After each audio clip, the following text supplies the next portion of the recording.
Welcome, everyone, to another episode of 10 Words or Less, in which I ask brief questions of interesting people and ask for brief answers in return. I'm Michael Prager, certified wellness coach, a professional speaker, and the author of two books, Fat Boy, Thin Man, and Sustainable You. But enough about me. I regard today's guest as a hardworking visionary in the field of food addiction recognition and treatment.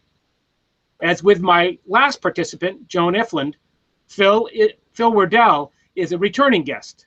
But lest you fear that I intend to re-interview all 70 of the people I've done for this series, my motivation here is that I wasn't doing video yet when I interviewed Phil before, and that was something I thought we wanted. Certainly something I wanted.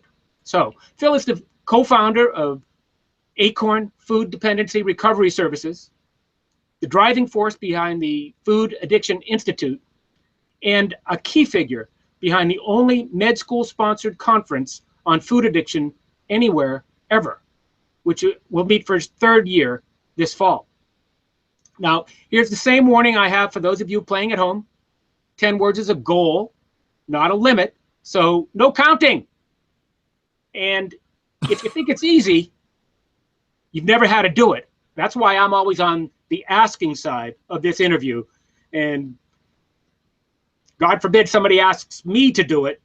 I don't know anybody who'd do that, but I think it'd be hard. So it's hard. So give our guests a break.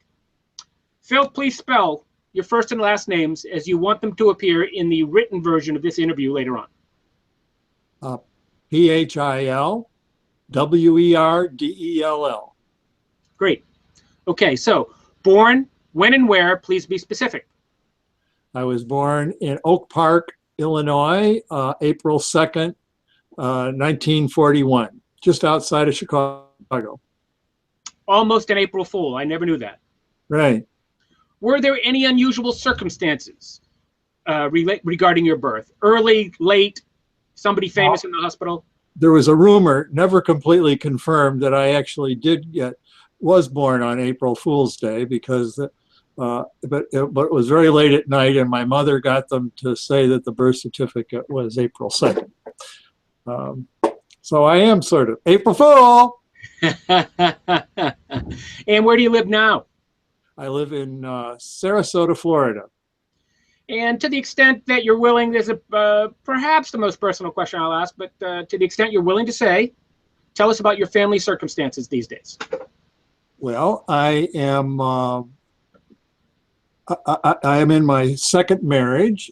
In my first marriage, I had two stepchildren, Sheila and Maureen, who are in their 50s, my adult children. Absolutely delightful on the West Coast. And I am now married to Mary Fushi, who we began as recovery buddies and then founded Acorn together, and then found out, by golly, we're in a relationship, and we have been for about 20 years, but only married for 2. Okay. Tell me the first public event that made a lasting impression on you. It was the death of FDR. I was in Kansas. We were visiting my mother's sister and her family in the Army. He died, and I can still remember outside. I was outside in the backyard, being the director of a very large orchestra and chorus that was doing the Star Spangled Banner and all sorts of things for FDR. It was pretty good. That was an omen. What did you want to be when you grew up? Oh my gosh, it's a little embarrassing. Director. Yeah, when I was young, actually until I went to college, I wanted to be Robert McNamara. He was a brainy president of a motor company, and then a brainy defense secretary of Kennedy. That he later was a major influence in taking us into the Vietnam War. That embarrasses me. Yeah. Your first paying job. My first paying job was with the National Student Association, the U.S. National Student Association. I was the National Director of Cultural Affairs. I started the first student film festival at UCLA and Lincoln Center. I carried on the Saturday Review literary magazine contest, wrote a couple books, and then Berkeley exploded on the West Coast, the student movement there, and I became the de facto national director of educational reform. At the National Student Association. Yes. NSA. NSA, yes. Right. I was also there when we discovered that our international wing was funded by the CIA. It was a very scary period, but the Secretary of State, Dean Rusk, admitted it was true, and the CIA apologized, and we got through it on the other side. That was pretty amazing. Wow. So tell me some wisdom from that job that you retain today. Well, you know, when I was a student at Yale, I got good grades and I was a scholar of the house. Also had a nervous breakdown from my addiction. But I was absolutely clear that I was not learning what I wanted to learn or needed to learn in the classroom. And when the Berkeley movement started, the whole idea that you could create a university differently, like there were no people at Berkeley that could explain the Vietnam War in their faculty, or for that matter, psychedelic drugs, or many other things. And so what I learned was that students could decide that they wanted to learn things. And then very soon that evolved into something that was first created in the San Francisco State University, was a learner-centered experimental college. And I learned that you could teach people, train people really, to learn how to identify their own goals and go after them. That led me to working in this educational reform movement as a student leader for several years, and then to help start a number of colleges, including Campus Free College, the first college that where people created their entire degree program inside the college, had it affirmed, and then did it, and several others. That was very important for me because I ended up doing my own degrees that way and have been a learner that way ever since. But also, it brought me, when I found out I was food addicted, it had me a really food addicted style of treatment, a style in which how does a food addict get out of this if they haven't been able to diet, haven't been able to do therapy, haven't been able to do things on their own, haven't even been able to work with the help of a 12-step program to get abstinent in recovery. How could you develop an experience-based training program for people to learn to recover within food addiction? I think there's a real connection for me between my educational reform and my food addiction treatment experience. Phil, this would be a good time for me to remind you that 10 words. It's not a limit, but it is a goal. I got it. Thank you.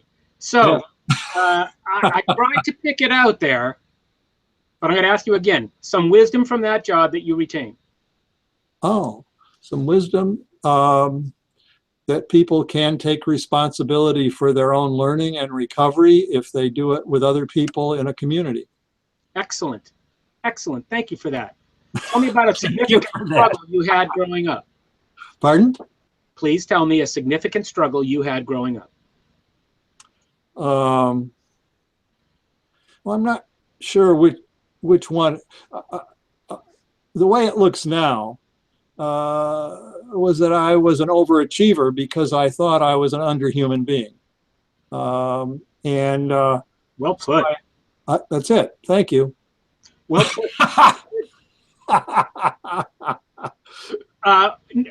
I do think that's, a line I'm going to repeat, but did it completely answer the question, a significant struggle you had growing up?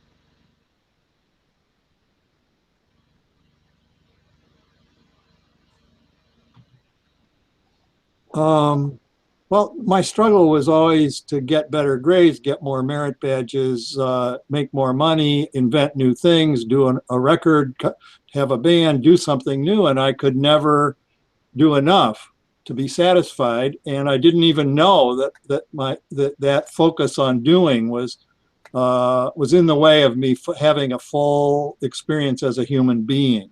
That was. Thank you. Got it. Yeah. Got it. What did you study in college? I came in as a math major. I shifted very quickly to a philosophy major, and then I became a American Studies major, and then I majored essentially in my last year. I just wrote a book, and it was in the field of American Studies. It was a biography of the first American sociologist, social scientist. Who is that? William Graham Sumner, another thing I'm embarrassed about. Yeah, I never heard of him, but I'll look him up. He was the major social Darwinist of the 19th century. God bless him. I'm sorry, go ahead. God bless him. Can you give us a 10-word take on food addiction? It really exists. It's really treatable. It's much more difficult than most people think. And we need to have enormous support for recovery for food addiction like we do for drugs and alcohol. Okay. Now, you alluded to this.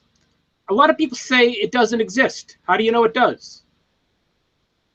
Well, first of all, I know that I became powerless over food. I was a high achiever, high will, high motivation, high brights, and I was never able to control my food and diet. And it finally, I didn't know this at the time, it got to the place where the disease took me down and made it even impossible for me to work anymore, much like alcoholism and drug addiction does. That's how I learned. And then I learned that you could recover from it if you treated yourself as a food addict. That proved it. Whatever they call it, I was going to do that. And then I found that we could teach that to other people who were having trouble. And then the science came out, and it's an enormous body of science. And so that now I think that's easier to convince other people who are not themselves food addicts in recovery. But I'm convinced because of my own experience in recovery. Okay, I'd like you to talk a little bit more about that. It's easier now to convince people who don't have it. And you said prior to that there's a huge body of research. Is that what you're referring to? Yes. Okay. Yeah. It turned out that scientists were not looking for food addiction. I think that they were looking for the basic idea of what was going on biochemically around obesity. And they discovered addiction, but almost by default. It kept showing up from all different angles: genetic research, rat research, human brain research, endocrinological research, and the thing that seems to have convinced the scientists the most is that they did a series of tests on food addiction, just like they had done on alcoholism and drug addiction. And these were the type of tests that you have to do to have a medicine approved. So they were gold standard trials with all of the bells and whistles of, and scientists, it turned out it was positive on all levels. Sugar was just as addictive, sometimes more so than cocaine, alcohol, other addictive drugs. And then a part of that research was to start doing brain scans of the rat brains, and then that was moved into scans of human brains, and it turns out that the brain scans of people who are out of control eating look exactly like those of an alcoholic or a drug addict. And that seems to convince a doctor in a second. Great. So tell me, is there a compendium, either a book or a place people can go to read this research? Yeah, I worked with the International Advisory Board of the Food Addiction Institute, and we have a paper on the Food Addiction Institute website, foodaddictioninstitute.org, called Physical Craving and Food Addiction, a survey of the research. And it covers all of what I said and more. It's well documented, well footnoted, and pretty readable. Okay. I need that URL. I'll include it with the printed version of this interview. Let's see. How did you get into treating food addiction? 10 words or less, Phil. I was unable to work. I couldn't find a job. I was on unemployment. I was fired at McDonald's. I couldn't do. Can I have your? And I found a place that was a treatment center. I didn't know they existed for food addiction. A very excellent one, Glen Bay Psychiatric Hospital of Tampa, and they hired me as a frontline counselor. So I considered it as a recovery job, just like an alcoholic might work in a treatment center after they've had a couple of years of recovery. And then it turned out I was good at it. Okay. So I stayed. I'm sorry. That's all. I got it. How many clients have you treated? I really stopped counting. We counted up over 4,000. Those Okay. are late stage food addicts, but I think it's up over 5 now. Okay. Something basic that, as a body of people, that they've taught you. What the food addicts I've treated have taught me? Something basic that they've taught you. One is that when they get completely abstinent of all of their binge foods, that's sometimes easy, sometimes difficult. They have withdrawal, and then the cravings go away. Second, that very few people can, at the level of the disease that I have, can do this without what Mark Sharon calls extraordinary support. The 12-step programs can provide that if you learn how to use them well. And third, the phenomenon of food addiction denial is extraordinary. Somebody asked me, how do I treat food addiction denial? I learned that I'm treating it every time I'm with a food addict. That's the major thing. When people really get that they have a biochemical change in their brain and it has caused a change in consciousness and instinct and personality, when they really get that, they can recover. Okay. Something that has changed faster than you expected.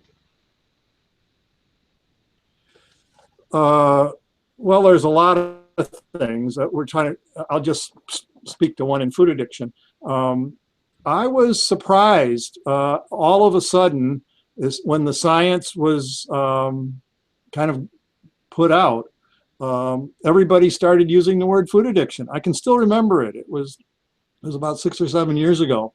You turn on the television and people who I'd never heard the word food addiction used on the television. And all of a sudden, everybody was using the word. Very few knew what it meant.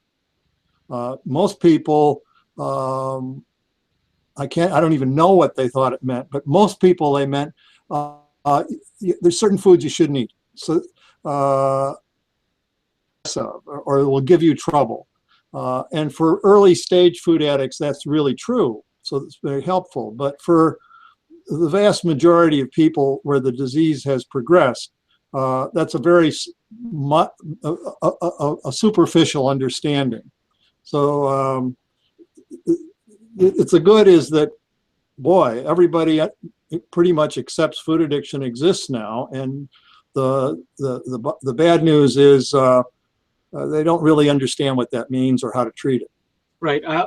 For a while I had maybe it was a Google alert for food addiction.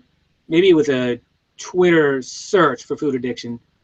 But what shocked me was the vast majority of references were talking about some new thing that they really liked. Oh my God, it's my new food addiction. Yes. You know, and it's like my new car. Right. You know, and for a while I started answering these people, trying to educate them, and then I saw I was just pissing in the wind. So, Right. What's something that has changed slower than you would have expected? Well, it's this issue of food addiction denial.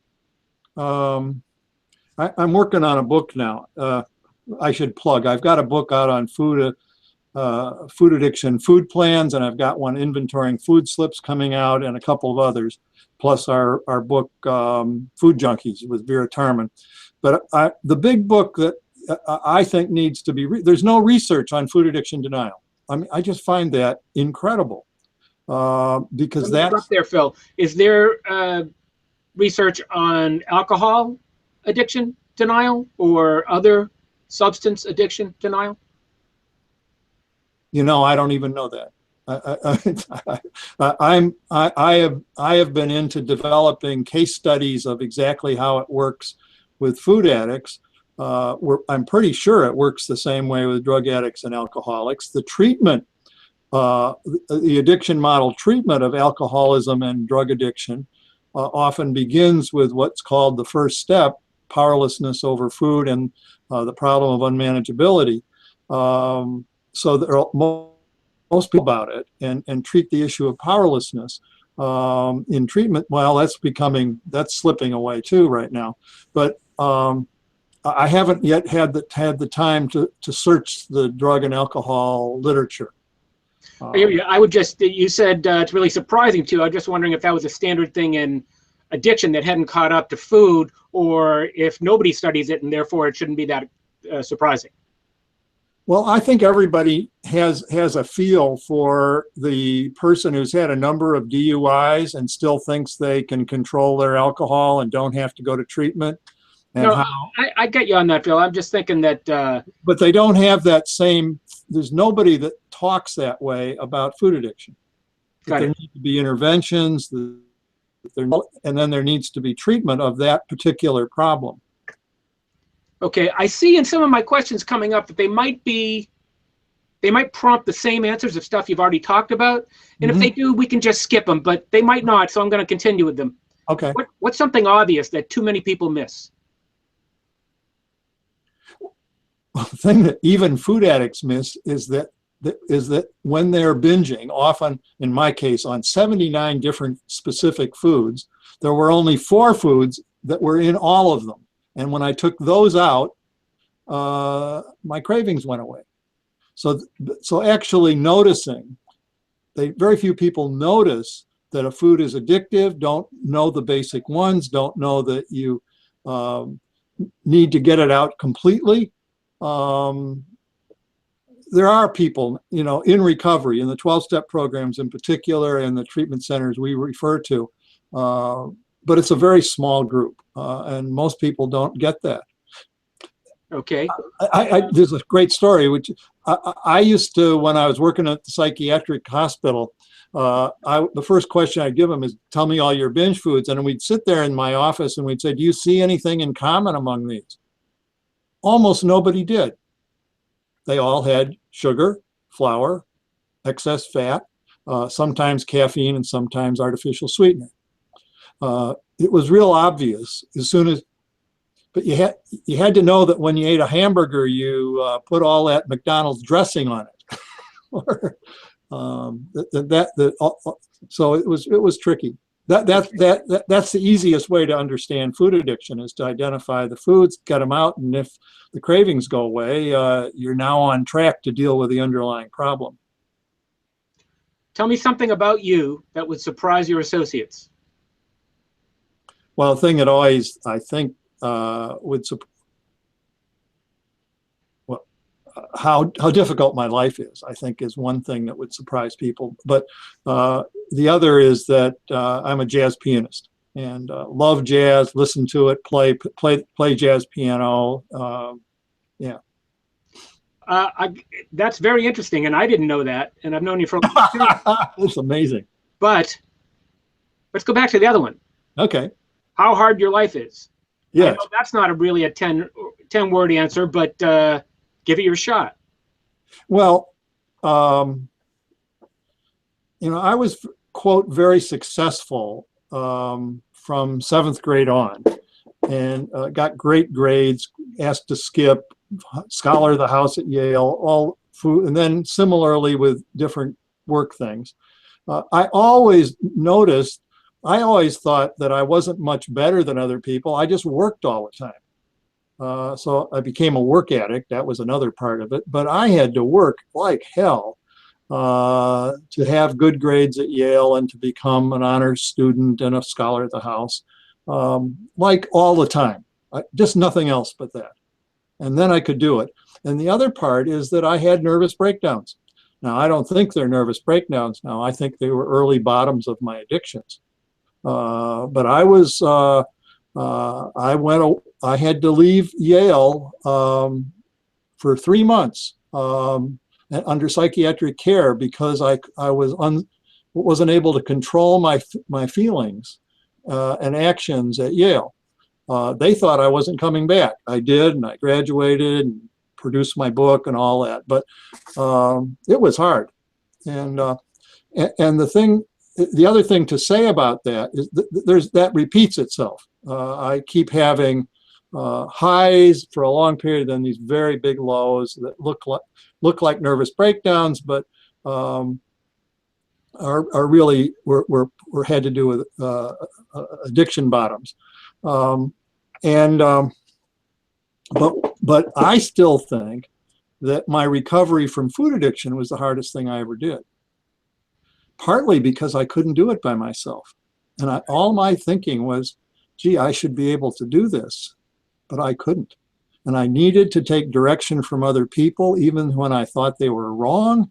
And I had to find a way of relating to God or some higher power or have a spiritual connection beyond myself. Now that I have those and they're in a part of my lifestyle, life's a lot easier. Got it. Tell me something you're a little sheepish about. Sheepish? Yes. Women. I was always shy, partly because I was fat, partly because I was such a nerd. I was always talking about things that were work or intellectually oriented, but partly because I was just scared. And I think, again, that underneath that, the fact that I could not control my eating and food, diet after diet, lose weight, gain weight, lose weight, but I could tell I was out of control. And I used to say, that made me afraid of life itself. And I used to say in social situations, all you have to do is just be honest to have an intimate relationship. Well, here's how I'll be honest. I'm terrified. I'm terrified. I couldn't figure out how to do that in a normal cocktail party or a social situation. I got it. So let's see.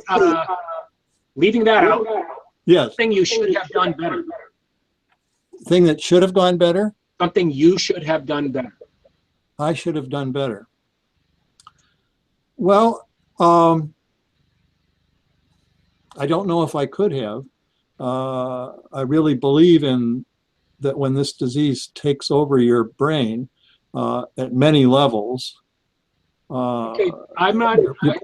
Maybe. But I think I should have learned to be able to be more honest, more direct, be more vulnerable, and be able to work with people more. Yeah. Okay. Something you're really proud of. I think right now. I think it's this series of publications. I mean, I'm working on a series of ebooks. There'll be about 10 that are built kind of as the next step after Food Junkies, which is a general introduction to food addiction. And so dealing with food plans, what to do if you have a break in abstinence, how to be effective if you're inside a 12-step organization. And then I hope I've got a lot done on a 4-volume kind of textbook for professionals on treating food addiction, and on this book on food addiction denial, which does have case studies of now about 40 or 50 of the people I've worked with who have clearly broken denial and are in recovery, and how that process worked intimately as we worked with them in groups in Acorn. You know, Phil, I usually map out, I throw in stuff that's appropriate to the conversation or motivated by the conversation, but I map out the questions I'm going to ask ahead of time, and your answer matches up with what I think your answer should be for the next question. Now, of course, with most people I interview, I don't tell them that I even have an opinion about what their next answer should be. Well, it's nice that you're candid. But you're Phil, and I should say Phil and I have known each other a long time. I consider Phil a mentor, and definitely recovery buddy. Well, and one of the great associations of my entire life, unquestionably. So, the question is something you still struggle with. Well,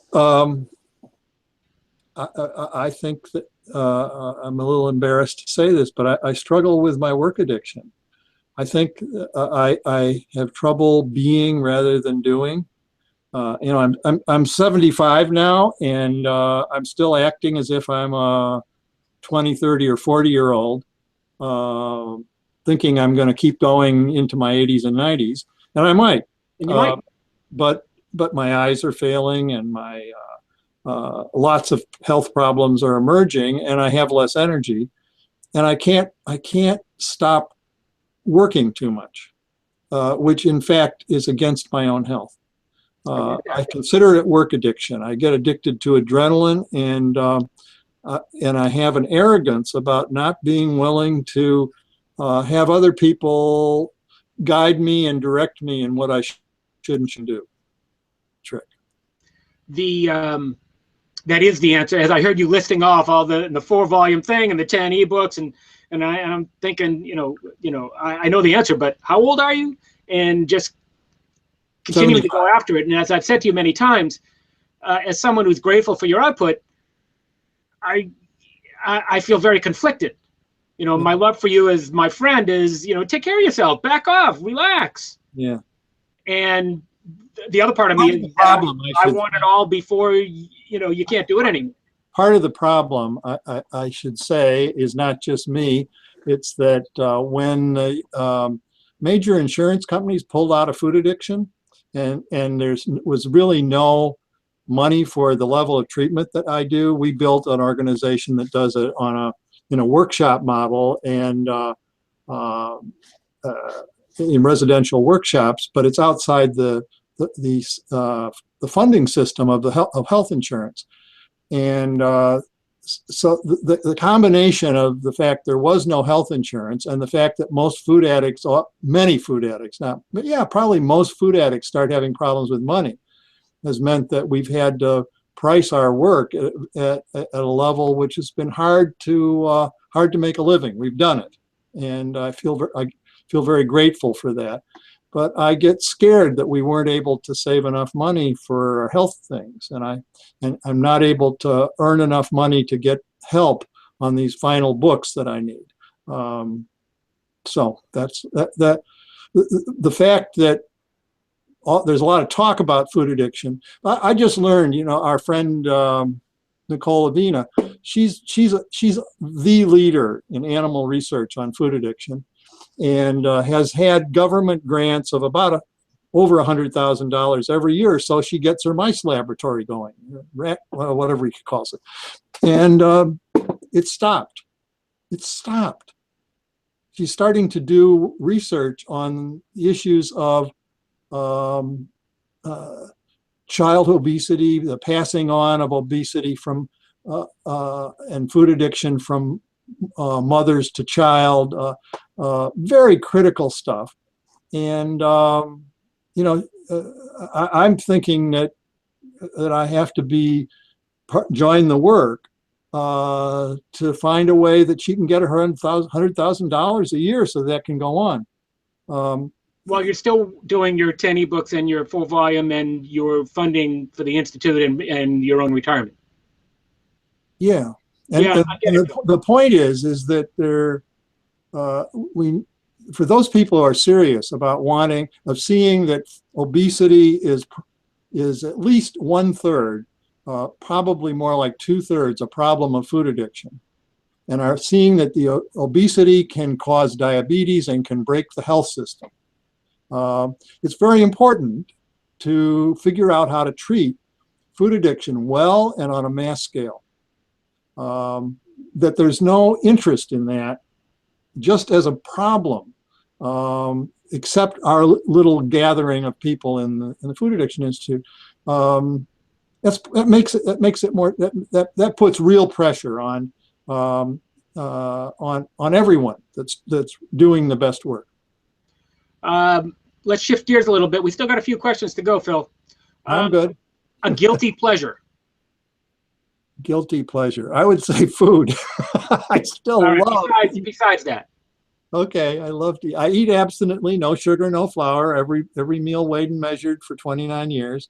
My weight is within 3 pounds after I lost over 80. But food is my greatest pleasure. My newest one, I'm really proud of this actually. I'm reading mystery novels, and I love them. And sometimes I'll rather do that than do my work or even watch TV or something. Excellent. Name the briefest thing. Name 3 authors in the mystery field you're reading. Oh, I've only got one yet. Grimshaw. John Grimshaw? Grisham. Yeah. Just finishing the 3rd. I'm going to do them all. And then I'll go to the next. I got a couple people that have gone through a bunch of authors, and I'll go to them next. I know this is a guilty pleasure. I love these mysteries. Excellent. Well, I can relate to that, and we can talk afterwards. I got a few names for you too. Oh, great. Someone who deserves more recognition. Someone who deserves more recognition. I'm embarrassed. Because the first person that came up was me, because we were talking about this, and the next was. It's okay, Phil. I want recognition, but we need recognition. And then the next one is the series. Probably the people that are food addicts on your list: Ashley Gerhardt, Nicole Avena. She is a world-renowned researcher. Excellent presenter who has really put herself out in this area. She's written a textbook on how to do research on eating disorders and food addiction. Still can't mention food addiction in the title, but it really is both. She and Ashley need recognition. Okay, excuse me. I just want to, I think I heard something. I just want to go back to it. I may have misunderstood. I thought I heard you identify them as food addicts. Did you intend to do that? Them? Yeah. Ashley? No. Neither Ashley nor Nicole are right. They're researchers interested in the field, but they don't bring a personal struggle to their work. I mean, that's right. This personal struggle. I'm sure everyone brings with food addiction. Right. Yeah, that's true. Yeah, that's just something to make really clear. Yeah. Okay. Someone who deserves less attention. Oh, I'm just looking at this from a food addiction point of view right now. I mean, I think, there are a lot of people that need recognition in political fields and other things, and less. But someone that I think needs less recognition until he gets clear about what food addiction really is Dr. Phil. Got it. Great journalist, really good on eating disorders, doesn't get food addiction or treat it serious. We've talked to his people, and they thought we were doing great work, and we never hear from them. So, yeah, you called him a journalist. I don't think that's true. But anyway, yeah, a reality show host. Right, and boy, those are not the same thing.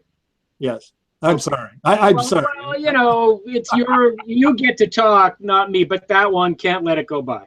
I got it. Thank you. The best thing you ever did outside Family Matters. Relate to Mary Fushi. Right. Oh, that's a family matter. Outside Family Matters. That's why I said that. Any husband worth his salt will say that. And I'm not saying it's not true. I'm just saying I want something besides the expected answer. Well, there's something hidden that I don't remember what the question was. Something I really am proud of or really want to. The best thing you ever did outside of Family Matters. Well, before the food addiction took my legs out and soul and brain out from under me, and I had to focus on recovery. I was working in a field of higher educational reform, and we created I was active part of creating 4 or 5 models of liberal education, which I think are more appropriate to the 21st century than the one that was passed on to us from the 19th century. Okay. I'll just say, before the 19th century, even at Yale, for example, it was mostly memorization and recitation and studying the Bible. Not bad things, but not a very large scope or process of education. Then there became all of this science, and then everything was made into a science, and we got all these liberal arts disciplines, and we get all these lectures and seminars. And that's dominates now, and the people that have PhDs and can do that dominate what we learn in higher education. But there are other ways of learning: self-directed learning, performance-based learning, learning that integrates personal experience and work activities with learning. Higher education that comes up from the soul, that begins by saying, what is higher? What is a higher value? What is the higher part in you? These are possible now, and there are. We developed college models, several of which are still functioning. That's another book on my list. When I get done with the food addiction, I would really like to do that with Mark Sharon and a couple other people that did that stuff with me. All right. Tell us who Mark Sharon is. 10 words or less, Phil, but you've mentioned him a couple times. We ought to acknowledge Mark Sharon is currently a non-food addict who is chairman of the Food Addiction Institute. He was head of the continuing education program at Case Reserve Medical School. He's been he was the president of Campus Free College, the college I mentioned. He came from being an organizer in poor communities to an educational reform organizer, and is a real expert on the area of self-directed learning and improving the quality of medical education. His websites are trained doctors. Very substantial guy. Thank you. Oh, and he's got a book out which has a solution to the employment problem in the United States. Not finished. He hasn't got it out. He's getting it out of him.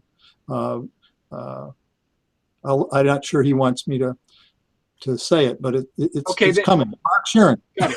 Thank you. Okay. What's a question I should have asked you, Phil? I think you did.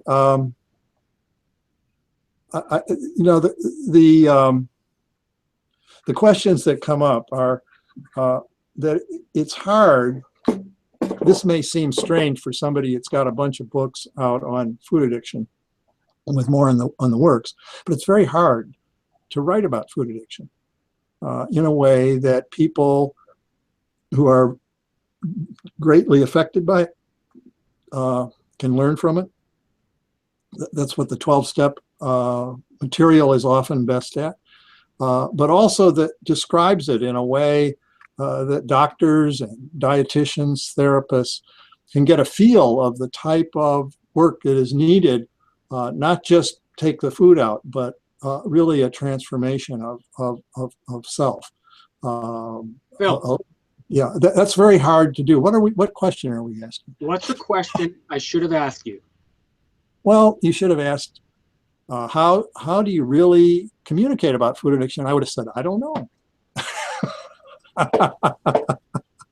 Excellent. All right, Phil, last question. What's the one thing you wish everybody would just get right? Well, this interview has been, I think that, my mission is to say, not only does food addiction exist, but you've got to put abstinence first. You've got to have a support system, and the medical system has to include treatment at the level we have for drugs and alcohol. And we're in very it's like the environment. It's a scientific issue we understand now, but aren't doing anywhere near enough about, and it could take the country down. I mean, could take the health system down. It could take right now a third of the people in the country are somehow food addicted. That creates increased obesity, diabetes, heart disease, and many of those chronic problems are not going to get solved without dealing with food addiction. Okay, that's good, Phil. That's good. What I'd like to ask you is, you said a third of the people are obese or overweight, are food addicted. Is that what you said? Well, that's what David Kessler's numbers come out to. He says that a half of the people that are obese, a third of the people that are overweight, and 20% of the people that are at healthy or normal weights are actually food addicted, meaning they have physical cravings and are losing control increasingly in terms of dealing with food. And who's David Kessler? David Kessler, wow. He's a doctor, and he was leading the Food and Drug Administration when we took on the problem of nicotine addiction and smoking and labeling cigarettes and all of the stuff that followed. He was president of Yale Medical School. He's written a book recently, two books, one on overeating about this issue. It doesn't say it quite with the edge that I say it about food addiction. He's looking for a language that people can understand. But a great man, and okay. A person to be taken seriously. Okay, so I'm thinking of another interview of this kind I did with Deb Burgard, who I sometimes invoke at times like this because she just failed entirely on the 10-word concept. I don't get an A for that, huh? Well, it just depends on how you want to frame it, Phil. But no, and part of me is thinking, when are we going to be here again? When are we going to get to talk about these things? So for that, so we went long, but I do think it's a valuable conversation. I enjoyed it. I hope that other people will watch it. I hope you'll tell everybody to watch it. Right. And because then I can get more famous. I don't know if you heard me, but back when I said someone who should be more famous, and you were kind of, well, I got to tell you, the first thing I did was think myself. And I don't know if you heard me in the wash, but I was sitting there thinking, not in any, just to tell him myself, I hope he says me, which is just, well, it's good. I vote for that. I think you're doing a wonderful job, Michael. Well, just making fun of myself there. Yeah, I understand. All right, Phil. Thank you very much. If you give me the questions, I'll give you 10-word answers to all of them. Say that again. If you give me the questions, I'll give you 10-word answers to them. So I would email them to you, and you would email them back. Is that what you're suggesting? Yeah, or then you could ask me and I'll say them. But I'm just saying, I'm serious about learning. In my intensives, residential intensives, they have a little sign that says "Bottom line, Phil." I got all the stuff that I want to say, and sometimes people want to hear, and I have to learn how to say it more succinctly. Well, I can relate to that. Maybe you could make it 5 ebooks instead of 10. Okay, that's good coaching. Thanks. Or do whatever you want, because what you've done so far is pretty damn good. Thank you very much, Phil, and we'll stay in touch. Oh, stand up? No, we will stay in touch. Oh, stay in touch. I thought we had some ritual at the end. Thank you. Yes. Stand up, take your cell phone, put it in a bag, and swing it over your head like a chicken. All right. See you later. Thank you.